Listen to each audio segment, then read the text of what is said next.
얼마 전에 중앙아시아 타지키스탄에서 오신 선교사님의 선교 보고를 듣는데 그 내용 중에 이런 내용이 있었습니다. 전도하다가 어떤 여자 청년을 하나 만났고 몇 달에 걸쳐서 전도하고 복음 증거하다가 마침 이 자매가 알겠습니다, 예수 믿겠습니다 결단하고 이제 모임에 나오게 됐습니다. 그리고 이 가정에서 그 자매 가정에서 자기 딸이 예수 믿는 것을 알게 됐어요. 그러니까 이슬람 국가에서 난리가 났습니다. 그래서 이 딸의 협박도 하고 때리기도 하고 집에 감금하기도 하고 너 예수 믿지 말고 빨리 알라로 돌아와라 이랬는데 이 딸이 아닙니다. 전 죽으면 죽어도 예수를 배신할 수 없어요. 이러니까 그 집에서 핍박이 계속 시작이 되었습니다. 그 집에서는 안 되겠다 싶어가지고 얘를 저 이슬람이 강한 집안에 강제로 시집을 보내야 되겠다 이렇게 이제 마음 먹었어요. 그래서 저 집안에 가서 지가 시집살이 하면은 지가 교회 다닐 수 있겠어 이런 마음을 먹었는데 그때 이 자매가 이 기독교인이 운영하는 가게에 취직을 하게 됐습니다.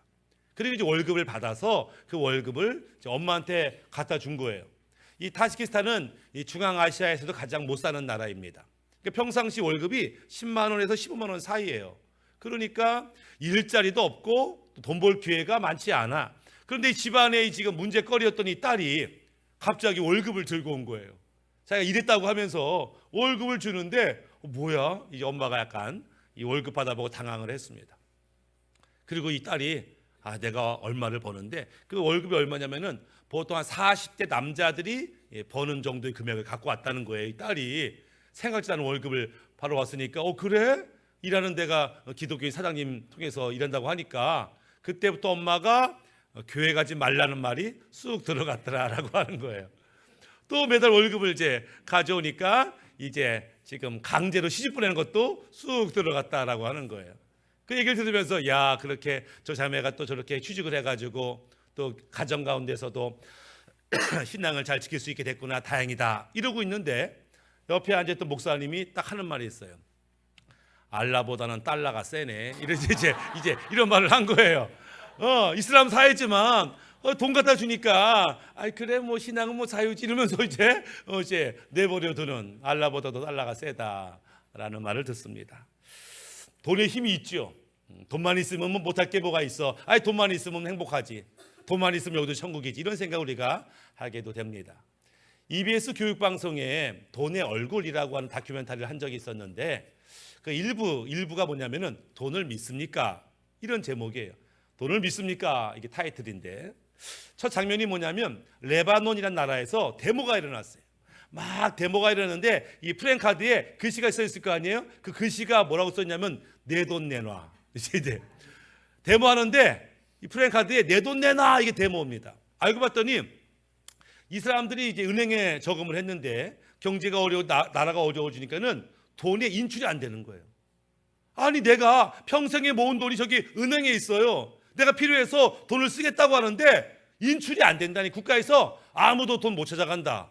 경제가 어려우니까 아무도 못 가져간다. 이러니까 아무리 부자는 뭐예요? 돈이 지금 저 은행에 있는데 찾을 수가 없는데 어렵잖아요. 그러니까 내 돈 달라고 데모하는 모습이 보였습니다. 그리고 국가 경제가 어려워지니까 그 나라 돈의 가치가 점점 떨어지고 물가는 막 올라가고 뭐 거의 국가 돈이 휴지 조각 되는 것 같으니까 현금인 사람들은 달러로 바꾸고 어떻든지 살려고 아둥바둥 그렇게 믿었던 돈이 배신을 한 거죠. 은행엔 돈이 많아도 한 푼 쓸 수 없는 그 지경에 이르게 되면서 그 다큐멘터리 제목 돈을 믿습니까? 이런 제목이었습니다. 오늘날 많은 사람이 돈을 믿죠. 돈이 얼마나 중요한지 아니까. 요즘 최근에 저한테 자주 문자가 와요. 자주 메일이 오는데 내용이 뭐냐면 이런 겁니다. 100% 수익을 보장하는 주식 종목을 제가 찍어드리겠습니다. 이렇게 이제 그런 문자가 오고 또 성공에는 원리가 있다. 그 성공의 원리로 살면 당신 성공한다. 그 원리를 알려주겠다. 그런데 무료다. 이렇게 이제 써요. 그리고 정 못 믿겠으면 먼저 10만 원만 투자하라. 한 달이면 100만 원 된다. 이런 문자들이 막 오는 겁니다. 여러분 어떻게 하시겠습니까? 믿죠 해본전이니까 한번 10만 원 투자해볼까? 뭐 이런 사람도 있겠고 다 뻥이에요. 사기꾼이에요. 뻔하지. 그걸 투자해요? 말도 안 돼요. 이런 사람이 있겠죠. 아마 여러분이 저보다는 더 투자에 대해서, 사업에 대해서, 돈에 대해서 익숙하니까 아마 어떤 판단을 내리라 생각되어집니다. 그런데 유튜브를 보든지 책을 보든지 한참 보다 보니까 내용이 어떻게 하면 돈을 많이 버냐에 대한 내용 굉장히 많아요. 어떻게 하면 네가 부자 될 수 있느냐에 대한 책도 굉장히 많아요. 그런데 오히려 번 돈을 어떻게 쓰냐, 어떻게 써야 잘 쓰는 거냐에 대한 책은 거의 없는 것들을 보게 됩니다. 돈을 버는 거 중요하지만요, 돈을 잘 쓰는 것도 굉장히 중요하죠. 돈이 없어서 문제지만 돈을 잘못 써서도 문제가 되는 경우가 많더라라고 하는 거예요. 우리 돈 문제를 어떻게 해야 될까 늘 고민되는데 성경은 뭐라고 할까 살펴볼 필요가 있습니다. 마태복음 6장 24절에 한 사람이 두 주인을 섬기지 못할 것이니 혹 이를 미워하고 저를 사랑하거나 혹 이를 중히 여기고 저를 경히 여김이라. 너희가 하나님과 재물을 겸하여 섬기지 못하느니라. 너희가 하나님과 돈을 동시에 섬길 수는 없어, 이렇게 말을 하죠. 근데 우리가 하나님을 섬긴다 이해할 수 있어요. 돈을 섬긴다, 아니 돈을 섬긴다는 게 뭐야? 우리가 돈한테 뭐 절하는 것도 아닌데 돈을 섬긴다는 게 뭘까? 우리가 누구를 섬긴다라는 것은 섬김을 받는 사람이 나를 지도하고 다스린다라는 뜻이잖아요. 내가 하나님을 섬긴다라는 것은 하나님이 나를 지도하고 다스린다라는 의미를 품고 있어요. 내가 돈을 섬긴다라는 것은 돈이 나를 다스리고 돈이 나를 이끌어간다라는 의미가 있다라는 거예요. 쉽게 말하면 내가 돈을 섬기는 것은 내 삶의 결정권이 돈한테 있다, 이런 의미예요. 나 하고 싶지, 하고 싶은데 돈이 없어. 돈이 없어서 못해. 해야 되는 거 알지, 해야 되는 거 아는데 돈이 없는데 어쩌라고? 결정권이 누구한테 있어요? 돈한테 있어요. 돈한테 결정권을 준 사람은 돈을 섬기고 돈이 주인 되는 거죠. 그러면 하나님을 섬긴다는 게 뭐냐? 물론 돈이 없어. 그렇지만 하나님의 뜻이면 순종해야지. 돈이 없어. 돈이 없지만 하나님의 뜻이라면 돈이 없어도 할 수 있는 방법이 있겠지. 이걸 찾는 것이 우리가 하나님을 믿고 따르는 것이죠. 오늘 우리가 가난을 싫어하고 가난을 두려워하고 옛날 가난했던 때를 알기 때문에 가난을 피하려고 합니다. 그래도 어쩔 수 없이 우리가 가난해지는 경우가 크게 세 가지가 있어요. 첫 번째, 어떻게 가난해지냐면은 재난이 임할 때 가난해집니다. 천재지변이 일어나면요 쫄딱 망해요. 집이 지진으로 화재로 쫄딱 망해서 가난하게 되는 경우도 있죠. 두 번째는 뭐냐면 이 사회가 불의하고 악하고 정직하지 않아. 약유광식의 세계야. 그래서 아무리 일하고 노력해도 부자 될 수 없는 그런 사회적 구조가 있어요. 독재 국가들이 그렇잖아요. 아무리 일해도 부자 될 가망이 없는 그런 사회가 있어요. 전에 네팔을 갔을 때 한참 차를 타고 운전하는데 공사장이더라고. 근 나이가 한 16, 17살쯤 돼 보이는 남자애들, 이 중고등학생쯤 아이들이 큰 바위를 이 쇠망치로 막 깨트리는 거예요. 석궁처럼 막 깨트리는 거야. 그래서 큰 바위를 조그맣게 만든 돌멩이를 이제 건축자재로 쓰는 거죠. 막 깨는 거예요. 엄청 힘들어 보이니까 한참 깨다가 또 다른 애가 박아도 또 깨는 거예요. 그 망치만 들고 있어도 힘들겠더라고. 하루 종일 깨니까 얼마나 힘들겠어요. 그러다가 잘못해가지고 파편이 눈에 찌르면 실명될 수도 있고 다칠 수 있는 거잖아요. 하지만 또 뭐 하는 거야 했더니 제가 알바하는 거죠. 이래도 아르바이트 하는 거래. 얼마 받아요 했더니 하루에 3,000원 받는데, 하루에 3,000원 벌겠다고 더운 날 위험하게 망치질하는. 그러니까 내가 봤을 때 저렇게 돈 벌어서야 지금 학교 갈 나이 학교 안 가고 저렇게 돈 벌어서야 언제 자기 가정을 꾸리겠나, 이런 생각을 하게 되죠. 구조적으로 가난하게 될 수밖에 없는 그런 사회적 구조가 있어요. 세 번째는 개인적인 이유인데 몸이 아프거나 게으르거나 무지하거나 이럴 경우에는 가난하게 될 수밖에 없죠. 어저께 전화가 왔어요. 근데 이제 모르는 핸드폰인데 제가 안 받았어요. 바쁘기도 하고. 근데 또 오는 거예요. 누가 급한 일 있나? 받았어요. 했더니 뭐라고 시작하냐면 교회지요 이더라고. 했더니 제가 지금 며칠 때 밥을 못 먹었습니다. 너무 배가 고파서 그러는데 밥 먹을 돈 좀 주시면 안 되겠어요? 이렇게 전화가 왔어요. 어디다 전화하셨어요? 했더니 그 예수랑마을 교회 아니에요? 들어가 맞긴 맞는데요. 근데 목소리가 젊어 보여서 나이가 혹시 몇 살이에요? 했더니 29살이래. 가지고 내가 그러면 혹시 29이면 일해서 그렇게 밥 먹을 돈을 벌 수 있지 않나요? 혹시 정 급하면 제가 이 동사무소 복지과랑 연결해서 도움받을 수 있는 방법을 좀 찾아보겠습니다. 이랬더니 그분이 하는 말이 알겠습니다. 돈을 안 주겠단 말이잖아요. 제가 다른 교회 전화하겠습니다. 이러더라고. 아주 알겠습니다. 예, 그랬는데 물론 만약 정말 그 청년이 돈이 없어가지고 며칠 굶었다면 이것만큼 심각한 일이 없죠. 근데 우리 시대에 그런 사람들은 거의 없지요. 사실 돈이 없는 게 문제가 아니라 가난이 문제가 아니라 우리 사회에는 가난 의식이 문제예요. 가난 의식이 뭐예요? 나는 가난하다, 난 돈이 없다, 난 불행하다. 이 가난 의식이 우리 가운데 있어요. 혹시 여러분 가운데 가난한 사람이 있습니까? 있을 수 있죠.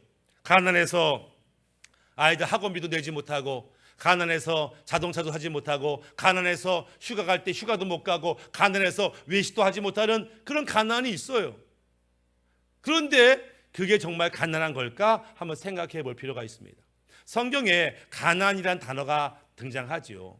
히브리 말로는 에브리온이라는 단어를 쓰고 헬라어로는 푸토코스라는 단어를 주로 쓰는데, 이 가난은 어떤 가난이냐라고 하면 누군가 도와주지 않으면 살 수 없는 수준의 상태, 이것을 가난이라고 해요. 그러니까 쉽게 말하면 누가 나한테 쌀을 주지 않고 라면 주지 않고 물을 주지 않으면 죽을 수밖에 없는 상태, 이것이 가난이죠.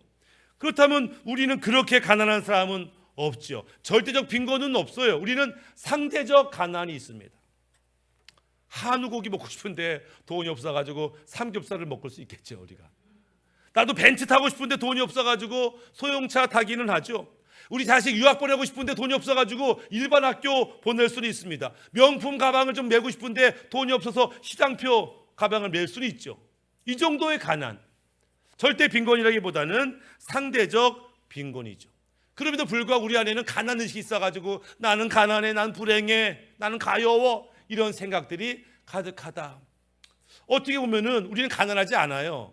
저 네팔 사람이 볼 때 야, 한 달에 30만 원 벌어도 좋겠다, 한국 갔으면 좋겠다, 한국 가면은 열심히 일하면 200만 원 받는다는데 그야말로 아메리카 드론처럼 코리아 드림이 있어요. 한국에만 가면 굶어 죽지 않을 텐데, 한국에만 가면 내가 번듯하게 살 수 있을 텐데, 우리는 그 사회에 살면서도 가난하다고 생각하는 분들이 많다는 거예요. 왜 그런가 봤더니 관심이 주로 자기의 없는 것들에 관심이 있어요. 누리지 못하는 것에 관심이 있어요. 이 톨스토이라고 하는 작가가 이렇게 말했어요. 가난의 고통을 벗어나는 방법이 두 가지가 있다. 첫 번째는 돈을 많이 벌어서 부자 되는 거고, 두 번째는 내 안에 욕심과 욕망을 내려놓는 것이다. 첫 번째, 돈 많이 벌어 부자 되는 것은 이거 쉽게 되지 않는다. 내 마음대로 되지 않는다. 그러나 내 안에 욕심과 욕망을 내려놓으면 우리는 가난의 고통에서 벗어날 수 있다. 이렇게 말해요. 이 톨스토이는 백작 집안의 아들로 태어났어요. 부자죠. 자기의 큰 넓은 영지가 있고 영노, 농노, 노예들이 많았어요. 그러다가 아주 편하게 어린 시절을 보냈죠. 그가 장성해서 예수를 믿게 됐습니다. 예수를 만나게 됐어요. 주님이 기뻐하니 하고 싶었어요. 그래가지고 어떤 결단하냐면은 자기의 엄청난 큰 땅덩어리를 자기 노예들, 농노들한테 나누어 줬어요. 하나님의 예수님의 사랑을 실천한 거죠. 그랬더니 노예들이 얼마나 기뻐하겠어요. 우와, 내 땅이 생겼어, 자유야. 그런데 톨스토이가 보니까 그 기쁨이 며칠 못 가더라는 거예요.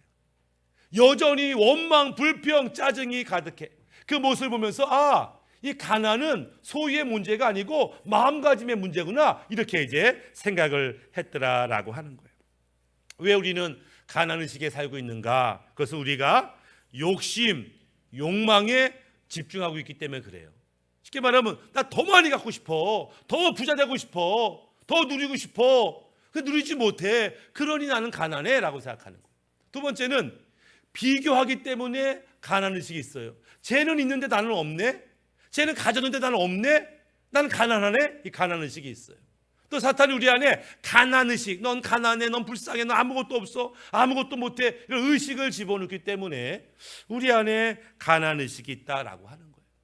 우리가 욕심을 내려놓고 비교를 멈추고 이 잘못된 생각을 뿌리치고 하나님 은혜 안에서, 말씀 안에서 자기를 본다면 감사할 게 얼마나 많은지, 풍요로운 게 얼마나 많은지 우리가 그것을 느껴야 한다라고 하는 거예요.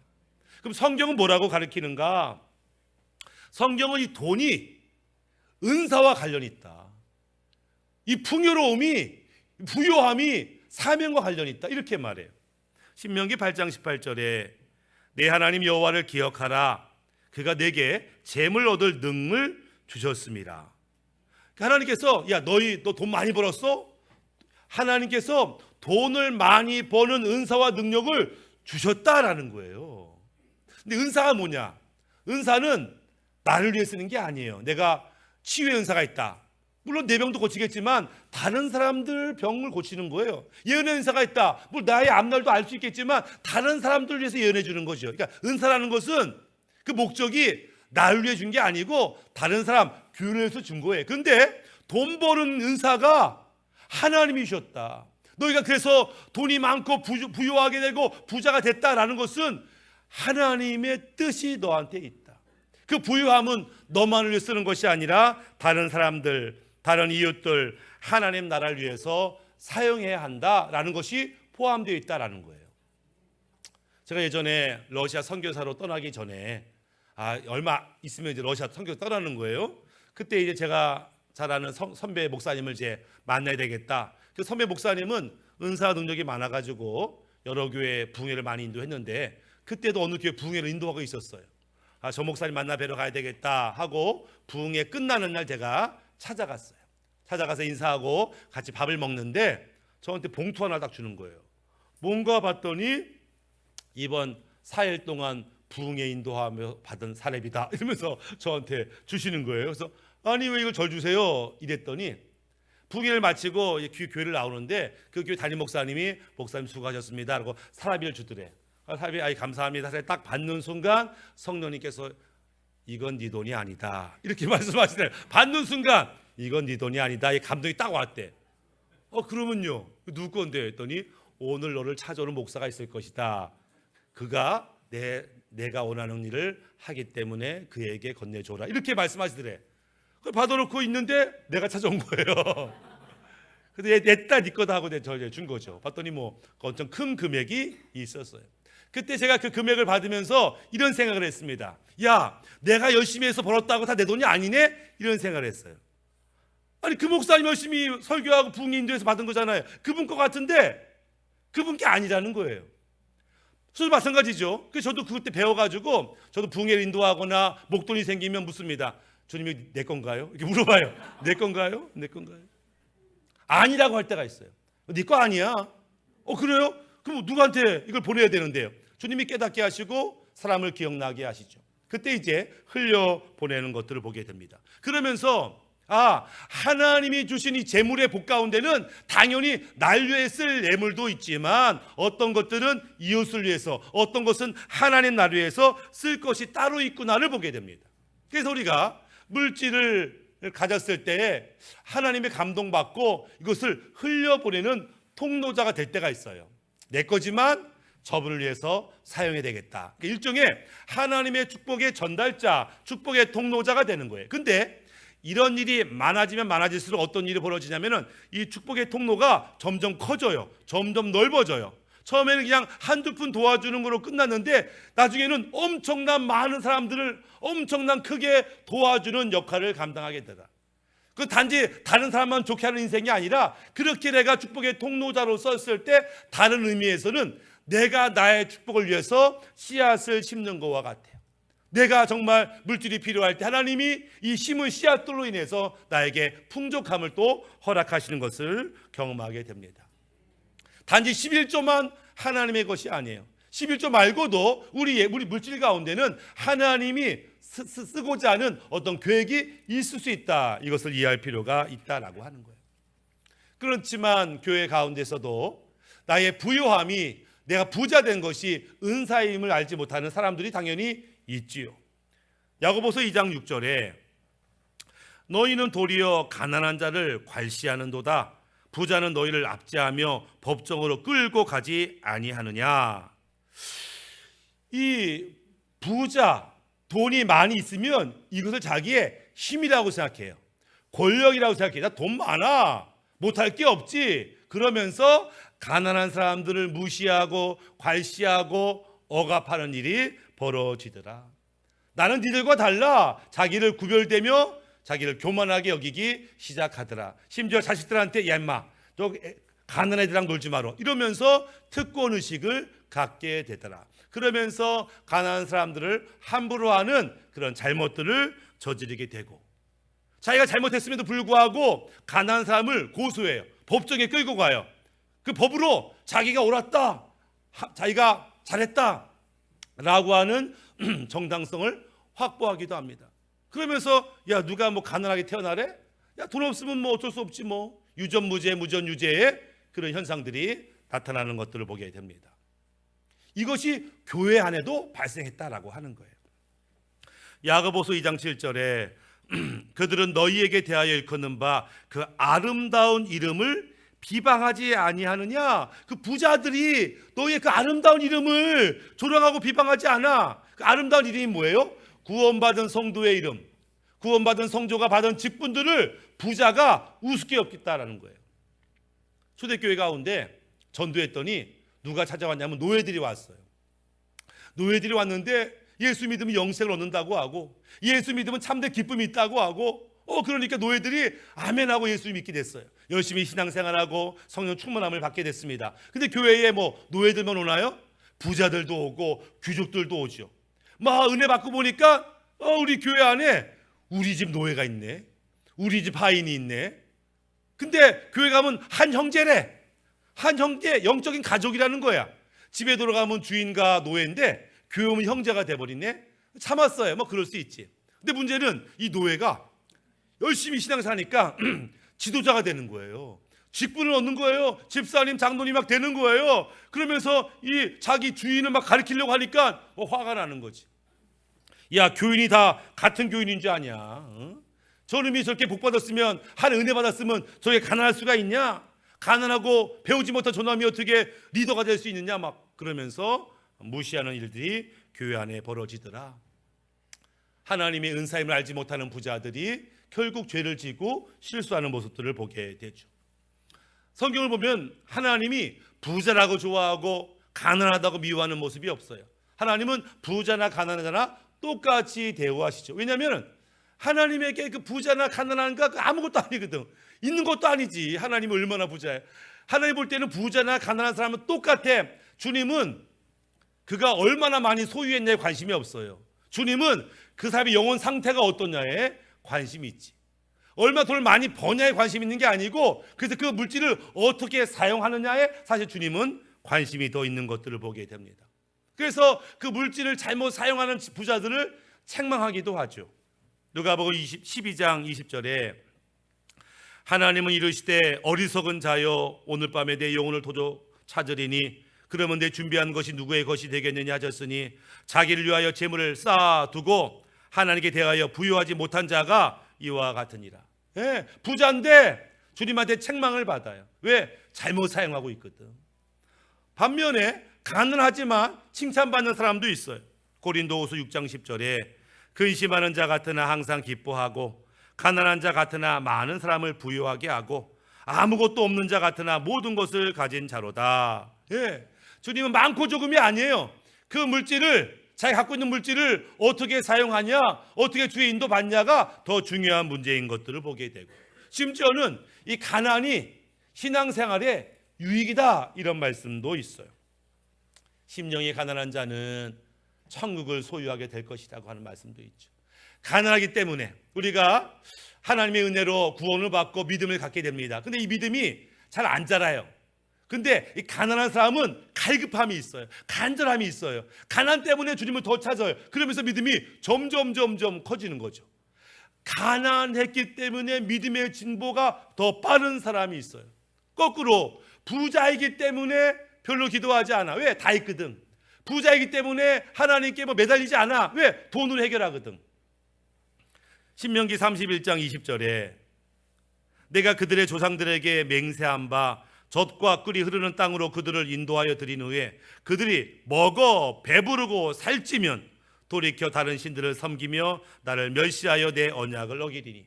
근데 광야에 있을 때는 열심히 하나님 믿었는데 가나안 땅에서 자기 집을 얻고 땅을 얻고 자기 농장을 얻고 부자가 돼 배부르니까 하나님을 떠나더라. 다른 신을 섬기더라. 부자가 오히려 신앙생활하기가 더 어려운 것들을 보게 되죠. 그러니 우리가 가난하다고 괴로울 거 없어요. 오히려 이 가난 때문에 나는 주님 만났고 이 가난 때문에 오히려 천국을 더 얻을 수 있어 라는 소망이 필요하죠. 부자면 내가 이 부자의 있기 때문에 책만 받지 아니하고 하나님이 기뻐하는 곳에 이 예물을 사용해야지, 그런 마음이 필요하죠. 사도 바울은 부자였어요. 부자였는데 그 자기의 부유함을 다 내려놓아요. 하나님의 영광을 위해서. 그리고 가난한 인생을 살게 됩니다. 분명히 사도 바울 친구들이 아마 사도 바울 보고 그랬을 거예요. 야, 쟤 우리 동네에서 가장 똑똑하고 쟤네 집안이 얼마나 부자야. 근데 지금 알아보니까 사도 바울이 지금 맨날 거지처럼 떠돌고 다닌대. 어우, 저거 예수 믿고 인생 망쳤어. 아마 주변에서는 그렇게 평가할지 모르겠습니다.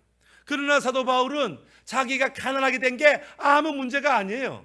가난하게 했다고 불행하지도 않아요. 오늘 본문의 말씀 빌립보서 4장 11절 뭐라고 말해요? 내가 궁핍함으로 말하는 것이 아니니라. 어떤 형편에든지 나는 자족하기를 배웠노니 나는 비천에 처할 줄도 알고 풍부에 처할 줄도 알아. 모든 일 곧 배부름과 배고픔과 풍부와 궁핍에도 처할 줄을 아는 일체의 비결을 배우노라. 내게 능력 주신 자 안에서 내가 모든 것을 할 수 있느니라. 주님 안에서 모든 것을 할 수 있어. 사람들은 돈이 있어야 하지 이렇게 말하지만 아니요, 난 하나님 말씀 듣고 모든 것을 할 수 있다라고 말해. 돈이 없으니까 못한다고 말해. 아니요, 돈이 없어도 할 수 있고 돈이 있어도 주의 뜻대로 살 수 있는 일체의 비결을 배웠다, 이렇게 말하는 것을 보게 됩니다. 많은 사람이 돈을 섬겨요. 돈의 다스림을 받아요. 돈이 없기 때문에 못하고 돈이 있기 때문에 막 이것저것 합니다. 그러면서 죄를 져요. 우리는 돈의 다스림을 받는 것이 아니라 하나님의 다스림을 받죠. 그래서 하나님이 원하시면 돈이 없어도 하고 하나님이 원하시면 돈이 없어도 할 수 있는 길이 열리는 것이죠. 중요한 것은 내가 하나님을 발견하고 순종하고 있는가. 진짜 중요한 것은 내 통장에 돈이 많은가가 아니라 내 안에 예수 생명이 있는가, 주님이 다스리고 있는가, 난 주님을 따라가고 있는가, 이걸 점검해야 한다라고 하는 거예요. 언제까지 돈이 없다고 언제 나는 부자 됐냐, 이것 때문에 하소연하고 사는 것은 지혜로운 인생이 아니다라고 하는 것입니다. 말씀을 마무리하면 우리 장로 속에 있는 통장 딱 꺼내가지고 야, 흐뭇하게 미소 짓는 성도가 있겠죠. 앞으로 나의 노후는 걱정 없어. 아니면 통장을 봤더니 가벼워. 아이고 어쩌냐, 앞으로 내 인생은 쪽박 찬 인생이네, 뭐 이러면서 괴로운 사람이 있다면 그런 돈에 매여 있는 사람이에요. 돈을 섬기는 사람이에요. 물론 돈이 필요하지만 우리의 주인은, 우리가 의지할 바는 하나님이시다, 이것이 분명해야 한다라는 거예요. 돈이 있고 없고에 따라 달라지는 것이 아니라 하나님의 말씀에 따라서 달라지는 인생을 살아야 한다라는 겁니다. 우리가 아무리 가난해도요, 성경에서 말하는 그 가난한 자 범죄에 우리가 속해 있지가 않아요. 우리는 부유한 자입니다. 사도 바울은 가난한 삶을 살았어도 그는 어떤 형편이든지 간에 자족하고 감사하고 만족하는 비결을 배웠다고 했는데 우리도 그 비결을 배워야 되죠. 돈이 없어도 행복하고 돈이 없어도 감사가 넘치는 그 비결을 우리도 배워야 한다라고 하는 거예요. 사탄 우리 안에 가난 의식을 심어줘요. 날마다. 네 친구는 다 성공해서 집이 몇 채인데 너는 아직도 이 모양 이 꼴이냐. 네 정도 학력, 네 정도 경험, 네 정도 연배면 말이야, 네가 이런 삶이 아니고 저런 삶을 살아야 될 텐데 아직도 이 모양이냐. 비교시키고 절망하게 하고 낙심하게 하고 위축되게 하고. 속으면 안 돼요. 주님 안에서 나는 모든 것을 할 수 있다, 당당하게 고백할 수 있어야 하는 거죠. 우리 가운데 가난한 사람이 있으면요, 오히려 하나님을 더 의지하는 기회로 삼아야 돼요. 우리 하나님이 얼마나 좋으신 분인지. 가난한 자녀가 주님의 은혜를 구하면 왜 은혜를 베풀지 않고 왜 풍요로움을 베풀지 않겠어요? 가난하다면 돈을 쫓지 아니하고 주님을 바라보고 주님을 의지할 때 형통의 복을 주실 것이고, 만약에 내가 부자라고 한다면 내가 이 부유함 때문에 하나님 배신하지 않고 이 부유함에 사명이 있구나, 내가 가진 이 물질 속에는 사람을 섬기고 하나님을 섬길 그 사명이 숨어 있구나를 깨달으시고 주님이 기뻐하는 대로 쓰임받는 우리 모두가 되시기를 주님의 이름으로 축복합니다. 아멘.